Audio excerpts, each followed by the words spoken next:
live in 5, 4, 3, 2, 1. We're live. All right, everybody, this is Steve with Bay Area Combat. We're here on our number 10 podcast. So today in our studio, we have Ashanti Altovese Griffin. Hello. And then we have Edwin de los Santos, Bay Area Combat's 135 champion. Yeah. That's right. So what we got here, so we have, our beautiful ring card girl. Ashanti's been with us from day one. She's done 5 shows with us. Deborah and I's goal is to have the number one highest quality MMA show possible. So what we have somebody who's not only beautiful, but a very smart lady. So tell me a little bit about yourself and what your endeavors are, Ashanti. Okay. Well, actually, I have a background in chemical engineering. I used to work as a product developer for about 5 years for several Fortune 500 companies, specifically in the food industry, and left about 10 years ago to start my own endeavors. So I'm a fashion designer, a fitness model. I also do some writing, and I'm a professional dancer.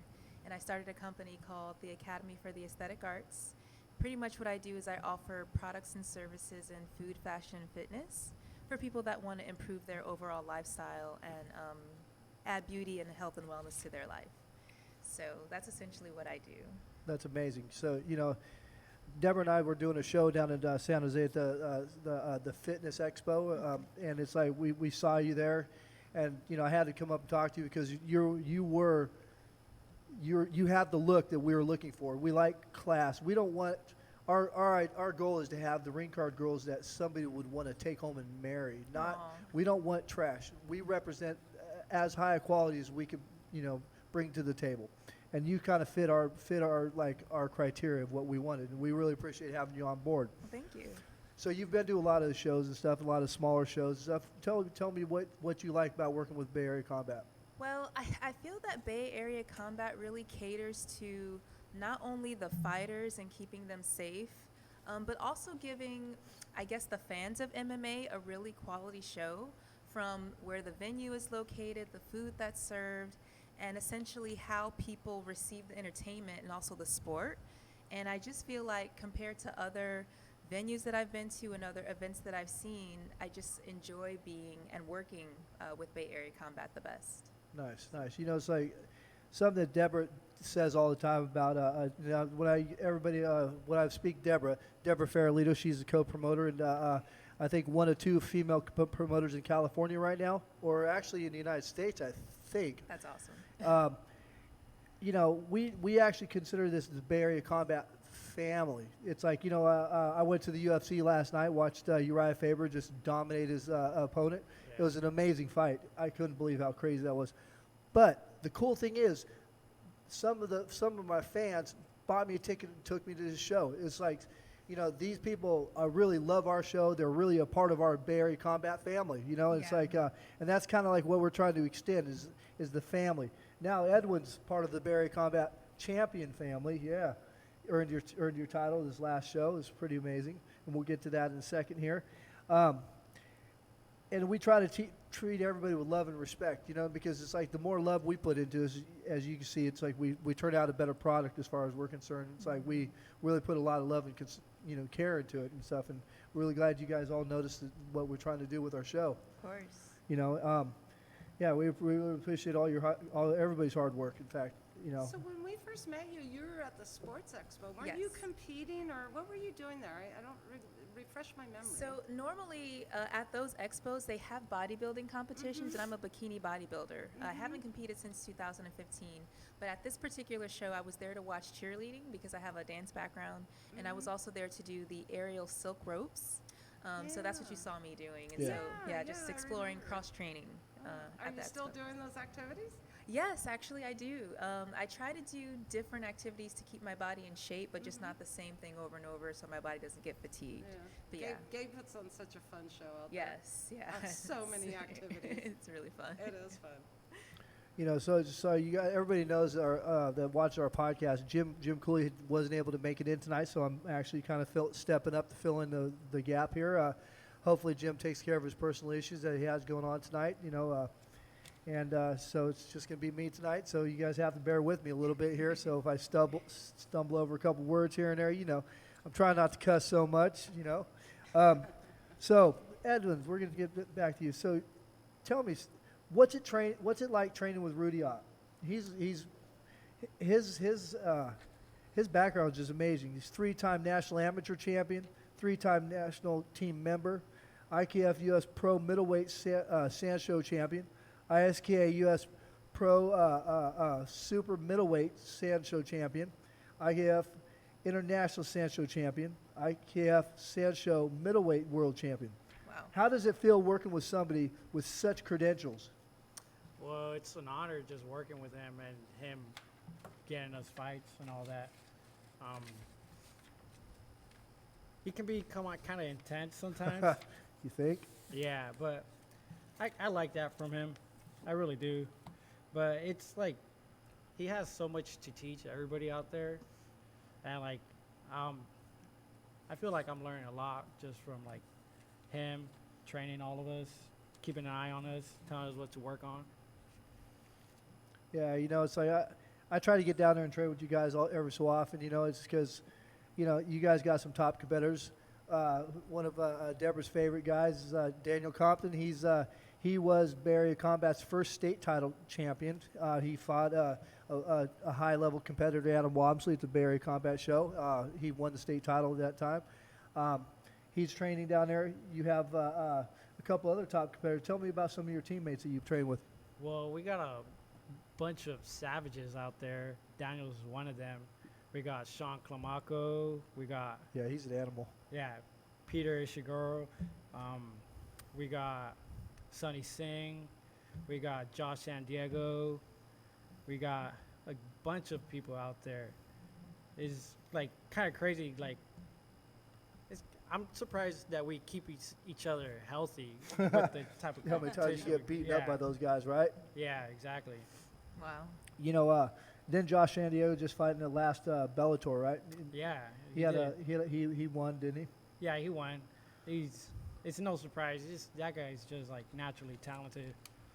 Yeah, if I think he beat he fought Brandon LaRocco from Rapicons, right? I'm not sure about that, but I know he won the fight and he did a great job. Yeah, doing it. it's like training with guys that are that high level. It's like you can't help but grow your skill set. I've trained with all those guys at one point or another here and there, and those guys are just amazing. So I'm sure they really push it in the training. Yeah, they do. So, I don't know if you knew this, but you're number 16 on the IKF rankings in the top 20 contenders. No, I didn't know that. Yeah, I did a little bit of research on you today. You have a 6-3 IKF record. Yep. Yeah, that's amazing. So so you got a couple guys close by in the rankings to fight that are local. Jermaine Tolentino, he's one of your guys, right? Yeah, Jermaine. Yeah. So you're not going to fight him. He's actually not. He's a good dude. So he's ranked. He's ranked, and then also you have somebody, Jose Fernandez out of Fresno. You haven't fought him yet. No. He's above you, and he's probably going to be one of the guys you'll end up fighting soon because he's on the top ranked list and he's close by. Okay. I know you don't even know all this, huh? No, I don't. Well, it's like before you got here, I had to do a little bit of research because you guys come from a top school, and every time you guys go compete, it's like you always have to go against top competitive guys. I would never match you up against chumps or what I call tomato cans or easy walk-through fights, because you guys fight some of the toughest guys, Yeah, I feel like Rudy Ott, Coach Rudy Ott, he's like always never given me an easy fight. Every fight he's given me is like a challenge. So Yeah. that's actually, I like that a lot, where I'm actually testing my skills. So a few of the guys from that school that way. We've had Daniel, we had Ian Ian's Maslow, yeah. Yeah. Ian's my hero, Not Yeah. not to take anything away from you, but Ian's badass. That kid's tapped me out a couple different times. It's like how that shit hurts. That's Yeah. like I'm just trying not to get tapped out by that guy. Right. And Peter's Yeah. fought for us too. He's another tough one. Yeah, Peter actually fought for us. Deborah and I did a co-promotion with Cage Combat Fighting Championship. That was our first show jointly to do. It was Cage Combat's 10-year anniversary show down in Vallejo. Peter was one of the highlight fights that I remember. He destroyed his opponent. He beat him down and got as far as I remember, he choked him out. It was a really good fight. He might have knocked him out. I can't remember because from this point, I think we've had how many fights have we set up now, Deb? 100, 200 fights, considering 15 per show, whatever it is. That's Hundreds. yeah, and so he's an amazing fighter. He actually fought a really, really tough fight at Bellator. He had Cass Bell was his last opponent, right? Yeah. Cass was a tough-ass dude. They fought hard. Peter was fighting really good and caught a knee. Yeah, it's just that's how the MMA stuff goes, right? Like just one small mistake can cost you the whole match. Oh yeah, Dude, for sure. Yeah, it's just some of it's like, holy shit, that had to hurt, So tell me about your first fight in as under camo. You fought Vance Thompson. Well, the fight, I already had a lot of experience with the IKF, so just going into camo, it was just another fight for me. It's a different type of style, of course, because you got the smaller gloves, you got wrestling and all that. As so far right now, MMA's been like a little bit easier than Muay Thai. I don't know why, but I don't know what to say, but Well, so how do you feel? How do you mean, like, is it because it's because it comes more natural to you, or is it because you have to put more effort into actually training Muay Thai? Because I know it's hard when you have a lot of different guys. Like your gym has like endless amounts of studs. You know what I mean, to go train with. So maybe does that have something to do with it? You have such high level training. yeah, that's one of them. It's more keeping the pace. In Muay Thai, there's a clinch. They break it apart, then you start punching, Right. and then kicking, and then you clinch again, and then it's just nonstop. Yeah, I notice I roll all the time on the mats. When it's my term about Yeah. rolling is I actually get on the mat and wrestle with everybody. Yeah. And so I find it very natural and easy to wrestle myself. I totally understand that. We know how to cruise when we need to cruise. We also know how to like turn up the heat when we need to turn the heat up. Exactly. And, Yeah. So I feel you there, and I always have the hardest workouts when I'm doing kickboxing or boxing myself because of the cardio aspect, and I'm able to cruise more when it comes to wrestling and stuff. Yeah. So Vance was a hard fight. I was sitting cage side of that fight there. That was an amazing fight. Vance was a tough competitor. He's out of Bay MMA. I see more of him coming out in the future. He just you beat him second round TKO. Yeah, that was what 125. Was that's how? Yeah, that was flyweight. Damn, that was Yeah. that was a small. How did you do on the weight cut? Well, in the Muay Thai IKF, I mean, I fought in like 127, 130. It's just like a natural weight, but they usually do day before weigh-ins, not day of. See, that's that makes a difference. Yeah, it does. It makes a big difference. yeah. I mean, I don't know if I could handle that day of weigh-in shit. Because I got a little fluff like when I've had the weigh-in and stuff. I've had too much fluff to shred off. And then tell me about Now there's a kind of an issue with you fought Manuel Rodriguez he was out of team Ultimate Fitness Yeah. out of Sacramento. There was a little controversy. Tell me about there was a discrepancy about the weight agreements, right?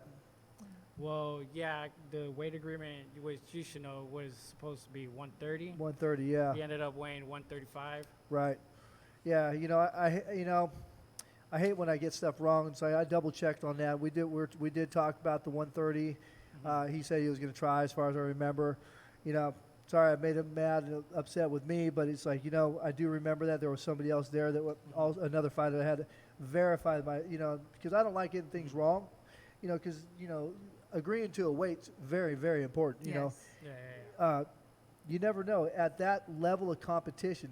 Maybe 5 pounds could have done a difference. You know what I mean? Right. You never know. Like those last pound or two is always like the roughest ones to Right. cut. Yeah, you know, if I remember that fight that you had with him, he's an amazing fighter. That fight Yeah. went everywhere, on the ground, up, down, Yeah. it just was crazy.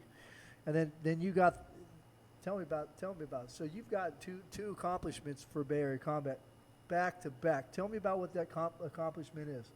Well, I've gotten what Don't be too modest here. Come on now. for the last 2 events, knockout of the night. Oh, Damn. so they say. Oh, come on now. So they say. You know, it's like Deborah and I have seen a lot of fights. Ashanti, you've been out from day one pretty much. Yep. You know, those were amazing knockouts. Don't you agree? I would have to agree. Thank you. It's just impressive to see how you have control in such a high stress situation. Thank you. And yeah, it was beautiful. Like that, if this knockout could be beautiful, that was beautiful. All right. Yeah, it was savage. You know, and Yeah. and he was out. I mean, he Yeah. hit the mat. It was just like the most excellent planned strike. He hit the ground, and it was just amazing. I feel that could have easily been me too, because he was throwing some heat Hell yeah, he behind was. his punches.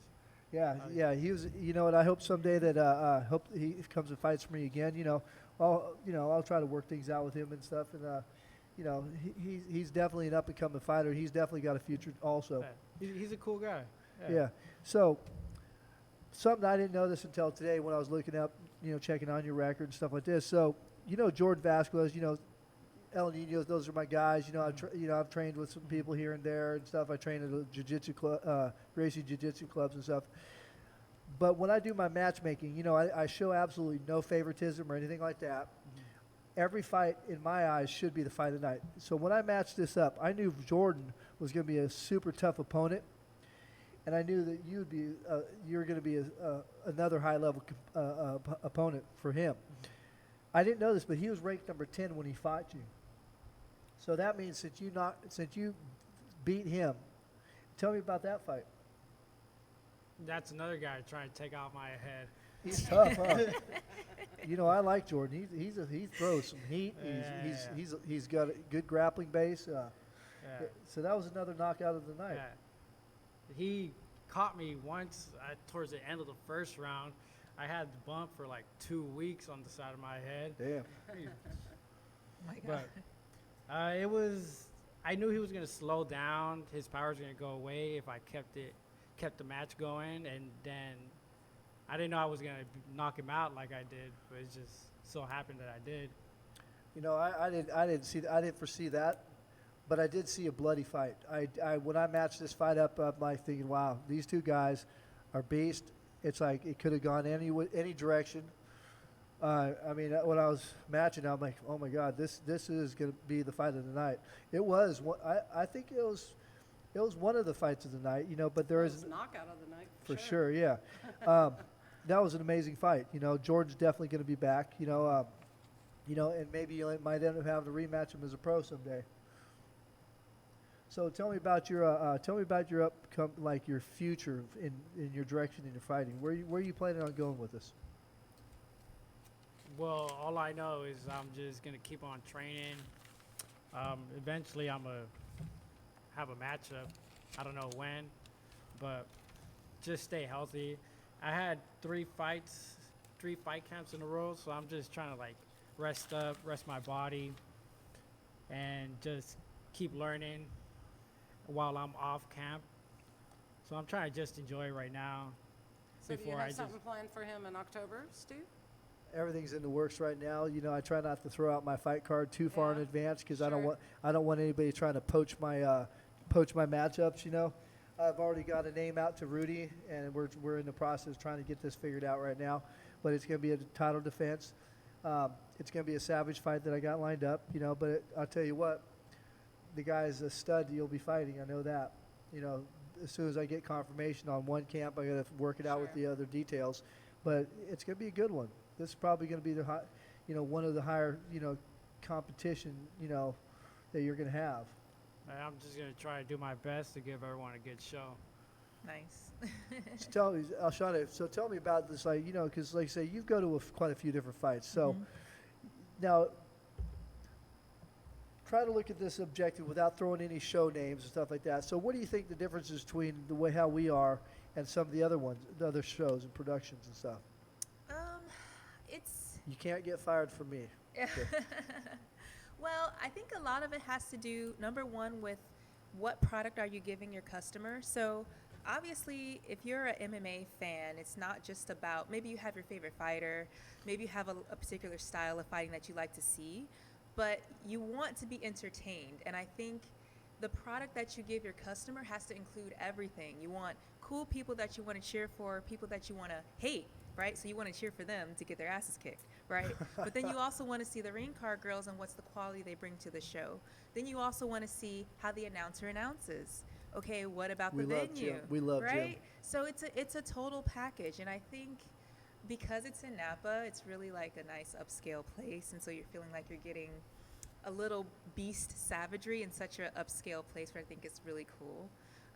So I don't know. I just like how the whole show that Bay Area Combat puts on caters to the people who are interested in the sport, but also in the elegance of what MMA is. It's an ancient sport from the Greek and Roman times, and I just think we're an updated version that brings a modern day class to it. So Yes, and so if anybody doesn't know too much about the fighting histories and stuff, so one of the first sports in the Olympics was pancration. Pancration had incorporated submissions, kicks, right, knees, elbows, all that stuff. right, It was actually the first sport that in the old coliseums and stuff. right. So now it's like you were saying, we're trying to take it and bring it to a little bit higher level, not just a meat market type thing. You know, because Edwin, you've seen this with a lot of those fight shows, that they just throw fights together just to get a fight. Yeah, and like they're not even organized or anything. It's just sometimes it's just chaotic. Yeah. And then like if you're in the car, then it's like you're stressed out because you don't know what's going on when you're up.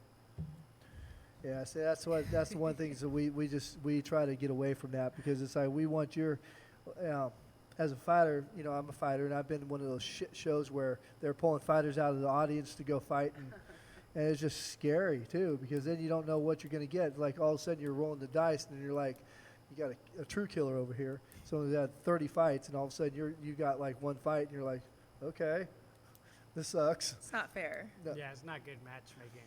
Yeah.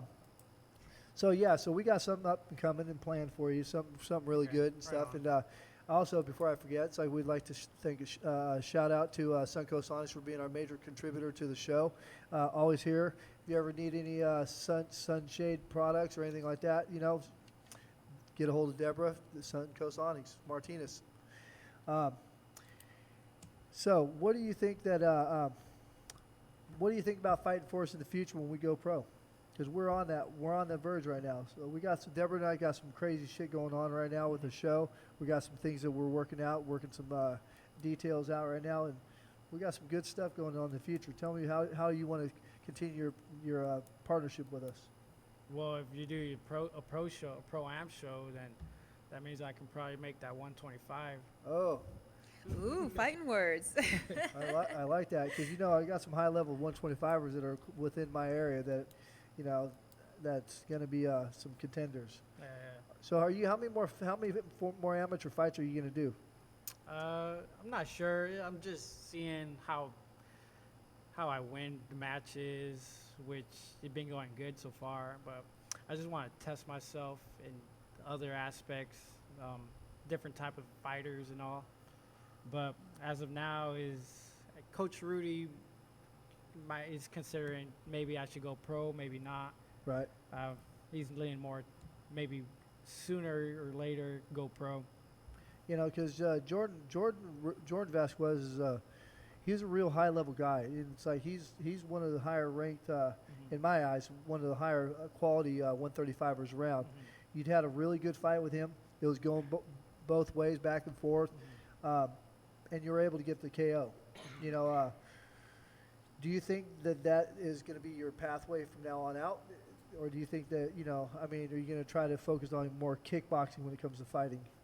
Well, I started training for fights and all that in the path to doing MMA fights. The Muay Thai fights just happened to be there. I got set up that way. So that's how I started off, as I was working on my MMA stuff. Are you still doing that, or no? It's just MMA right now. Right now, the focus is only MMA. Oh, so no more competition. Yeah, it's kind of hard to focus on two different sports. Yes, you know. yes, yes. The disciplines are A different. lot of times is like if you have a Muay Thai fight, you can't really do like jiu-jitsu Yeah. or wrestling Sure. because you're trying to like keep your game sharp with the Muay Thai stuff. Right. Yeah. So what would you say your belt ranking as far as like, you know, because I know you do gi jiu-jitsu also, right? Or no? Yeah, I do. So what belt are you? Rainbow. Nice. Rainbow? Ah, yeah. I'm a blue belt. Damn. Yeah, I'm a white belt. yeah. Sandbagging white belt. Well, you know, it's a traditional jiu-jitsu. You got to earn your spot. You know, it's like they don't, you know, they don't give nothing away. So I got to go through the same process you do to get, you know, my belt. And how many years have you been practicing? No gi forever. I think I fell out. My mom like doing no gi. Okay. You know, but it's as far as like traditional gi jiu-jitsu, probably about a year or so. You know, Oh, I'm wow. fortunate. I do gi jiu-jitsu under Mikio Riggs over in Marin MMA, and he won't give me a belt unless I stand on top of the pedestal. Nice. He won't go for the second place or third place shit. You know, which is honorable. That's the right way. Yeah. A lot of times they just. It is. I wouldn't want to get it just that easily. No. That's how our gym is too. They're not handing out belts. You gotta earn it. So so if you had the opportunity to roll with James Terry, he's a beast also. Yeah, I mean, James Terry was he was the first person to corner me, be in my corner for my IKF matches, Muay Thai match. I learned a lot from him. It's not fun being on the bottom when he's on top No, at all. He's heavy, isn't Yeah, he's a beast. So He's awesome.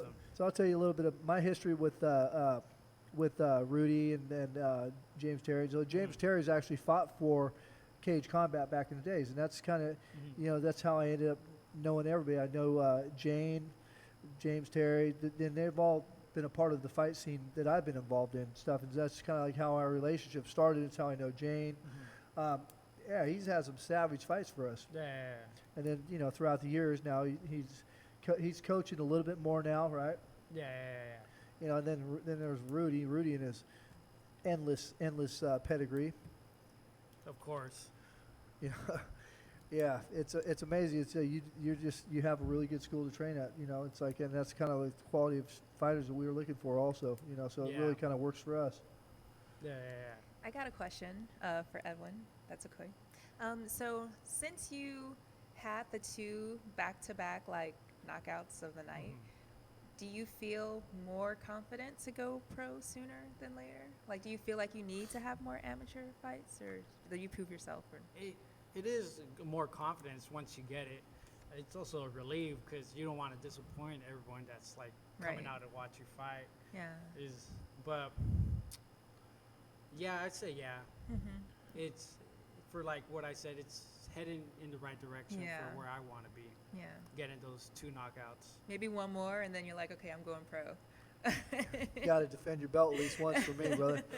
Yeah. Because so it's kind of a pattern that Barrier Combat belt holders have had. They've usually have gotten our belt and then stepped up into the pro rankings, so far undefeated.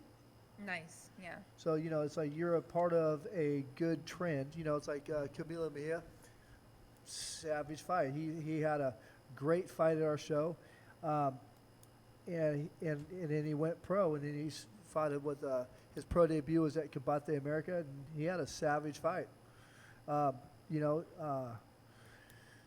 Man, some of these guys are just really a beast. So another one of our first 185 champion, Joe Cropscott. He's undefeated as a pro now. He's so you're part of that family now. You're part of the. I don't know if that adds pressure to you or not. But you're. NorCal athletes, man. They're the top. It's a lot of competition in NorCal. for Hell sure. yeah, it is. Yeah. Yeah. We're High, so high lucky. quality. High quality. Yeah, we're so lucky. So did you have these type of knockouts in Muay Thai too? No, it's a lot harder to get a knockout. I don't have. Damn ref gets in the way, huh? No, it's just You're like the knockout king for bigger Barrier gloves Combat. and all. It's easier with the smaller gloves. Yeah. Well, you hit kind of hard, I hear. So. striker. Yeah, I have video to prove it. So you're a 6-3 record in Muay Thai. Yeah. Tell me about your 3 losses. Who did you lose to, and then what do you think contributed to those losses?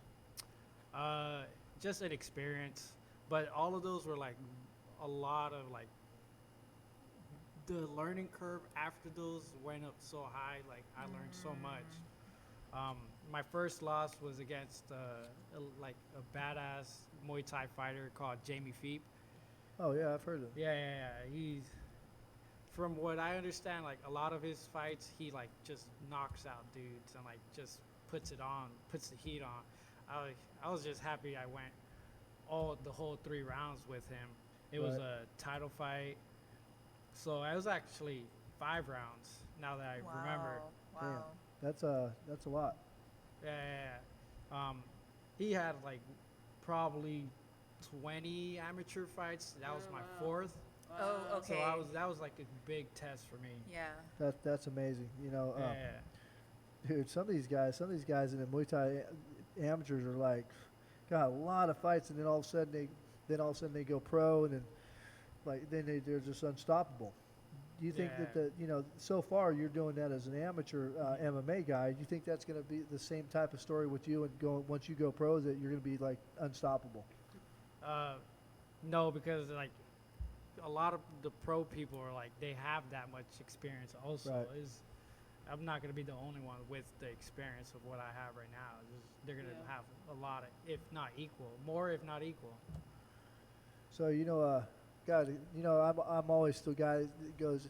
I try to get everybody, to go support him and stuff, and get tickets from him and stuff. So hey, question: you gonna come out and support me and go watch me fight up on August 24th Oh, at the Chicken Ranch Casino at CFC? Oscar Martinez is gonna have a show. He invited me out. I got an opponent named Jerry Brown, and not the previous governor. And not the Chicken Ranch in Nevada. No, it's the no. one in California, right? Right. Yeah, there's no girls there. I don't know. Where's even Chicken Ranch at? Yeah, that's in this far off land called Jamestown. It's like long ways. I'm old, so it's got to be a casino fight. It should be good competition. Hopefully I can knock them out the first round, because it's like I'm a little older. Cardio is gonna be a true issue. Thank God I hit hard. And my grappling's okay. So. So are you doing like the whole? You're doing the whole camp thing, everything. Oh yeah, I'm How's in there. that going? Shit, it's rough. Is it? Yeah, I got some really good supporters in my club. I got Don Sabay Mohammed. He's one of our pro fighters. I got Raymond and Diego Lopez. They're our high level amateurs. Noe Flores. He's another high level amateur at our club. And Jerry Bolander, our coach. He's a former Lions Den fighter out of Ken Shamrock School. So I got a lot of good guys in my corner. So it really pays off. And plus, I train at Santos Jiu Jitsu and Marin MMA Jiu Jitsu also. So I got some really good teachings behind me. Some solid people pushing me. I'm cutting weight right now and getting in shape. It's definitely going to be fun. Good times, It sucks, but then it's just enjoying the whole journey, and then whatever happens on the matches is like it's so much fun. Exactly. And I'll be there, cheering you on as a ring card girl too. So. Nice. I'll be there. There's it's kind of I think that this is really good though. It's great for our show, because I'm not just a matchmaker. I'm not just a promoter. It's like, I'm a fighter just like everybody else that's involved in this sport. I try to use my technique and knowledge in the fight world to make better fights for the fans. Exactly. So. Yeah, the more you know, the more you're involved in that environment, I would assume it just gives you an upper edge of like how to make things work. Mm-hmm. So, what was the first MMA show you've ever went to? First MMA show, they were doing, it was kind of like a kickboxing MMA show, Battle of the Bay. Battle of the Bay. Is in San Jose. Yeah, see, I never went to that. Yeah, Jane Esquito. Jane did it? Yeah. She promoted it. Nice. I've been to one of Jane's shows at the Saddle Racket down the Yeah. Oh, okay. Actually, now that you mentioned the Saddle Rack. Yeah. Born to Fight. Yep, I've been to those. Yeah, I've been to those down there with Jane. Yeah, she, one of my guy, Donasabe Muhammad, they fought for the state title against Nico Jackson, lost by decision. It was a great show. Yeah, so yeah, that's amazing. You know, my first one, man, this was like 100 years ago. So my first MMA show I ever went to, and this is how long I've been following the fight game. It was illegal in California for mixed martial arts. What it was held in a bar up in the middle of nowhere, and it was pancration. So there was no punching to the face, but it was straight, basically watching a bunch of guys bitch slap each other. But I tell you what, there was a few knuckles that got thrown in there on accident. You know what I mean? The referee didn't necessarily stop those either. And it was like a true tournament where these guys were fighting like 3 fights in a night. And I'm like, holy shit, how the hell do these guys do that? And so it started off, that was my first fight. And now look, now Deborah and I are running in Bay Area Combat. So impressive. Yeah. It was like Wild West back then. Yeah, Switch, it yeah. still is though. Yeah. You know, I've been to them in bull riding arenas. I've been to horse stables, bars, casinos. I mean, I've been to fights everywhere, parking lots. You know, I mean, I think one of the craziest shows, like there was like 1,000 people stuffed into a parking lot in the hot summer day up in Clear Lake, and it was some crazy shit. The mats were burning up, you know, because the sun was blazing on it. I'm like, damn, look how many people there are. In fact, my first time I ever watched Uriah Faber catch a loss was when he fought Tyson Griffin up at a casino fight up in the middle of a parking lot. Wow. Yeah, that was a real bloody fight. And look at Uriah's win last night. That was amazing. Still throwing those hands. Hell man. yeah, Uriah's a beast. Uriah's a beast. So, all right, everybody, this is pretty much, we're wrapping this up. We'll see you on your title defense on October 26th, Yeah. and as we'll see lovely Ashanti there. Thanks, Suncoast Onyx, for all your love and support, you know, and future help with us. And thanks, Deborah Farrellito. This is Bay Area Combat. Come and talk to you guys later. Bye. Bye. Thanks.